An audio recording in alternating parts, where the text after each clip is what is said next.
The key to handling conflict is not what you say. It is what you observe.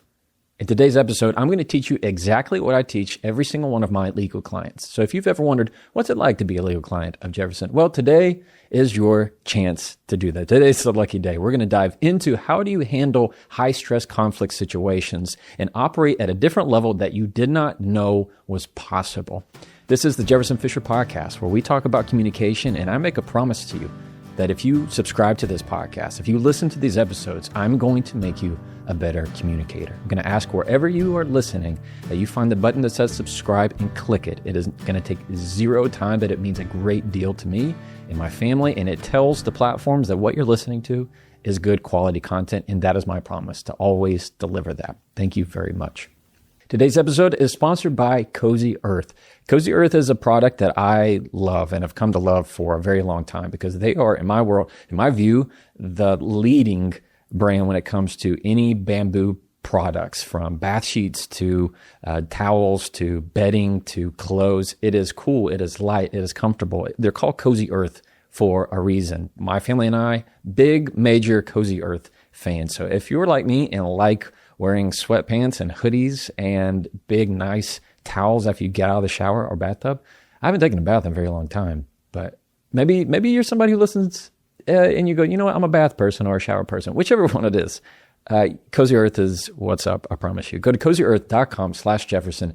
Use the code Jefferson for 40% off. That's cozyearth.com/Jefferson. Get the code Jefferson for 40% off. All right, now let's keep going. When we talk about difficult, high-stress conflict, I'm talking about not just a little bitty everyday arguments. I'm talking about something that's on your plate that's coming up right now, and you go, Jefferson, I don't know how to handle this. I don't know what to do. I'm afraid I'm going to shut down. I'm afraid I'm going to get nervous. I'm going to tell you exactly what I tell every single one of my clients. You ready? Number one, it is not what you say. It is not anything to do with your mouth. It has everything to do with your nervous system. And the key here is, instead of absorbing, you're observing.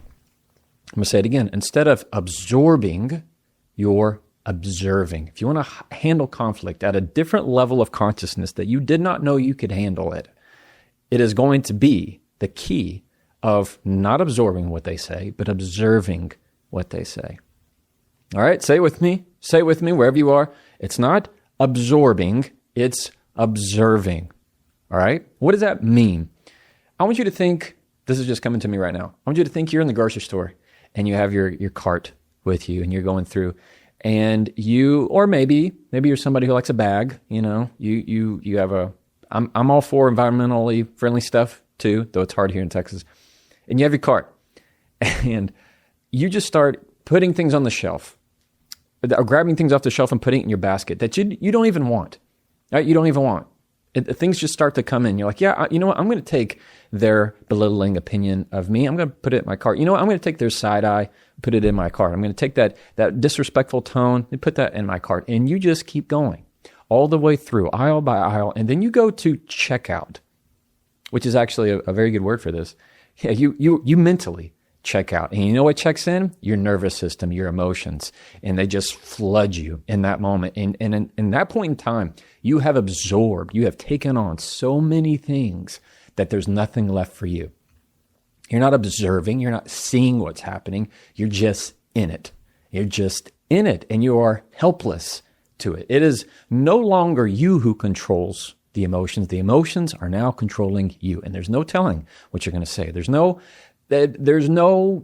Nobody can guess what's going to come out of your mouth or what's going to happen because you're not there. You are checked out. So when I tell my clients, hey, when you're in the chair and the other attorney is asking you questions, there's going to be a time where all of a sudden you're tempted to go in it, to go down the spiral and look inside and look at yourself and feel emotions and get heated because you're going to start taking things personally. You're going to start absorbing what they're saying. No. If you want to handle this the right way, the proper way in conflict, you have to start observing. What does that mean? That means you're going to approach the conversation at a different level of consciousness that you have before. That means instead of going, how could he say that to me? Oh my gosh, and you start holding your breath and you start getting flustered and you get nervous or maybe you tear up, it's because you're not seeing it as, I wonder why he's asking me this. I wonder why she's saying that. I wonder where they're going with this. Look for the intent behind the words. The intent behind the words. When you are observing what's happening, in some sense being an attached observer. I've said this before, where it's like you are sitting in a movie theater with your popcorn and you're watching the conversation take place. And that puts you in a different perspective of looking at the person who's talking to you and thinking, I wonder why that character is saying this. I wonder what the plot is. I wonder what the narrative is. I wonder what scene is coming up next. And you see how when you look at it that way, you have full control. You're now the director, the producer, the screenwriter of exactly what happens next. And then it's just action. And you're able to be in the state of mind of, hey, I'm observing the conversation. And from there, that gives you a chance to let your body regulate because you're not in it. You are seeing it. You're seeing the conversation. Number two, what I teach every one of my clients is something that's at the forefront of my book. The next conversation, argue less, talk more. And rule number one, when I say it with control, and that is let your breath be the first word that you say. I've been talking a little fast here in this podcast, which is unlike me. I think I'll tell you why. I drank too much coffee this morning. Too much coffee, admittedly. Usually I talk pretty slow, all right? Can you hear how just the way I'm talking now and how I'm slowing down just a little bit might, in a micro percentage, also slow you down a little bit. Maybe, the neural activity in your brain is starting to slow down just a little bit. Maybe you feel a little bit more relaxed at me speaking a little more slowly. When I put breath before my words, it is making sure that I am regulating myself. And even more importantly, I am showing you that I am regulated, that I am in control. And what I'm about to say, I've chosen those words. It makes a very big difference. So when I teach my clients, hey, don't get wrapped up. Don't try and step on somebody's question. Don't try to interrupt them. Let them get it out. And then you observe the question, observe the interaction, take a breath, and then choose what you want to say. You are in complete control of the pace of any conversation. Nobody can make you say anything you don't want to say, and nobody can make you say it at a time you don't want to say it. That choice is yours. That choice is yours.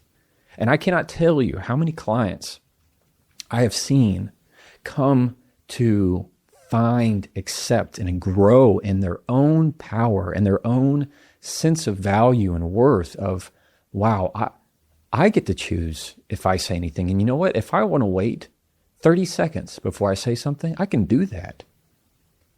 It is a freeing feeling to know, I'm going to think about this. Let me chew on this question for a second. Just that alone. The ability to say that says, oh, no, I'm operating at a different level you don't know about. No, I'm not who you thought I was. I know exactly what I'm doing. I'm going to choose my words, and I'm going to show you that what I'm about to say is something that I absolutely mean, and I'm saying with intention. All right? Can you feel the difference? Say, what kind of breath are we talking about? I've run through this breath before. It's always good to do it because it's something that is good for me too. It's a conversational breath. And what it does, it's based on a physiological sigh, which is a double, that kind of sounded weird, double inhalation. Double inhalation. So you're breathing, you're inhaling twice. All right. So you ready with me? We're going to breathe through your nose. Wherever you are, just do it. Don't worry about it. People might look at you. Don't worry. Ready? We're going to breathe in through your nose about 2 to 3 seconds. One more at the top. And then let out through your nose. My guess is you're starting to come down a little bit. Maybe your shoulders relaxed a little bit. It's the feeling that mimics a sigh. When you use that kind of breath, and I promise you, you continue to do it while I'm talking right now, you'll see that you get really good at it. You can do it anytime. The most crucial part for me is when I teach my clients to do it is before they answer the question. Just take 2 seconds or 1 second. What we like to say here in the South is just say 1 Mississippi. In other words, in your head, you're going to go, Mississippi. Like, well, you can use your own name if you have a long name. Just whatever it is, it's to get you in the mindset of taking a beat, a moment. Take that breath and choose what you want to say. It is always going to be better. Now, before we keep going, I want to take a second to tell you about Fabric by Gerber Life. You know what gives me a lot of peace of mind? It's knowing that if something was ever going to happen to me or my family, and I have 2 kids, my son is 7, my daughter is 5, that they're going to be taken care of in a world that's scary, honestly. And I travel a lot and I do a lot of things, and that's what life insurance is really for. It's to making sure that the people and your loved ones in your life and that depend on you also have a peace of mind. And it's hard to think about. Sometimes it's weird to think about, but it really is something important. Fabric by Gerber Life is a term life insurance you can get done today. It's made for busy parents like you, like me, all online and on your schedule, right from your couch, actually. You can be covered in under 10 minutes with no health exam required whatsoever. So if you're young and healthy, now's the time to lock in rates. Even if you have coverage through work, it might not be enough. So you want to make sure that gets taken care of, and it may not follow you if you leave your job. Fabric makes it simple. Flexible, high-quality policies that fit your family and your budget, like $1 million in coverage for less than $1 a day. And they've partnered with Gerber Life, which is trusted by millions of families for over 50 years. Join the thousands of parents who trust Fabric to help protect their family. You can apply today in just minutes at meetfabric.com/Jefferson. That's meetfabric.com/Jefferson. Policies issued by Western Southern Life Assurance Company, not available in certain states. Prices subject to underwriting and health questions. And now, back to the episode. And number 3, the third thing that I teach every single one of my clients is to use less words. Say less. Now, in the legal context, if my witness starts to give a very long answer, you know what happens? Why did I say it like that? Happens? What happens is I guarantee them that the opposing attorney is now going to slice up that long answer they just gave and turn that into 5 more questions, 10 more questions. The shorter the answer, the stronger, more clear it is every single time. If I give you an answer that is short and concise, you can do nothing with it. You can do nothing with it. Hear the difference. So I might have a client who I've trained and we practice a lot. And when she might take a breath and answer a question and go, no. And that's it. That's the only answer. What can the other attorney do? Nothing. They can't do anything with it. They can only go to their next question. But I've also had it, despite my training and teaching, where somebody goes, I'm not sure, that it was just such a hectic day. And, I forgot to go pick up the eggs and my dog was sick and, he just, it just, peanut butter messes up his system. And I just find that, and I'm going, oh my gosh, what is happening? So that happens because people are human, right? So we have to take a break. And I go, what are we doing? Come on, get back in it with me. So you see the difference. And if somebody's giving a very long answer, some practical things happen. One is the witness is giving more information than is needed, right? Unnecessary information, which means the other person, and let's put this in everyday application. Everyday people are going to get confused as to what the answer is. They're going to fill in their own assumptions of why you're not answering it directly. They're going to hear that there's just more words, which just automatically leads to the possibility of more confusion and more miscommunication. We don't want that. We want short, concise. So I like to say it when I teach is that if I ask you, do you have the time? Do you know what time it is? That means I'm going to ask you to stop and ask that question in your mind. Do I know what time it is? What am I asking? Do you know what time it is? And if you give me the time, it's 8:03. That's the wrong answer. That's the wrong answer. If I say, do you know the time? The answer is yes, I do. It's that detailed. It is that detailed because in my world, it has to be that detailed. You have to be. In an everyday conversation, those high stake, high emotions, just when everything is on the table, everything's on the line, every little word of clarity matters a great deal. And I have to make sure that you're prepared. So when you condense your words into something that is very short, very concise, the longer of an answer you give, the more opportunity there is for miscommunication, more opportunity there is for somebody to take your answer and twist it. Here's an example. Have you ever been in a text argument with somebody? I have. I know you have. And they just sent you something and you're like, oh, really? And you just start texting on your phone, just going after it. And you write a paragraph. I'm talking, you hit them so good and it's perfect. And this is exactly how I feel. And you send it, and they send a text that doesn't even address anything that you said at all. Or maybe they addressed one part that they could defend and like, but they ignored all the rest. Is that same principle? You're giving someone way too much to take and to twist.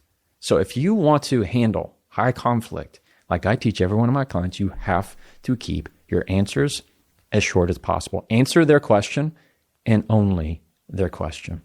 All right? Okay. Hey, look, you're ready. You're ready. I know we maybe we're going to need to talk about this. Let's go grab some coffee. Make sure you get some snacks. Feel good. We're about to go into this deposition room together and you're going to do awesome. I promise. What did we talk about today? When it comes to high stakes conversation, number one, observe, don't absorb. Observe, don't absorb. Number two, use your breath as the first word that you say. Slow it down and choose your words. Be intentional with them. Make sure that you are operating on your time frame, not somebody else's. And number three, say less. Shorten your answers. When you give way too much, you allow the opportunity for somebody to grab onto it, pieces, and say things you didn't mean. You're giving them more to twist. You're giving them more to twist. It's like giving somebody a long piece of rope. They're able to put a bunch of knots in it. But if you just give them a little bit of rope, maybe it's not even enough to do to tie their shoe with, right? It's a big difference. You want to make sure that you're very short and concise. Man, my examples today are all over the place. We talked about the grocery store. We talked about shoelaces. Man, what a day. What an episode. I am always proud of you, and I hope you use your words for good and for light wherever you are. As always, you can try that and follow me.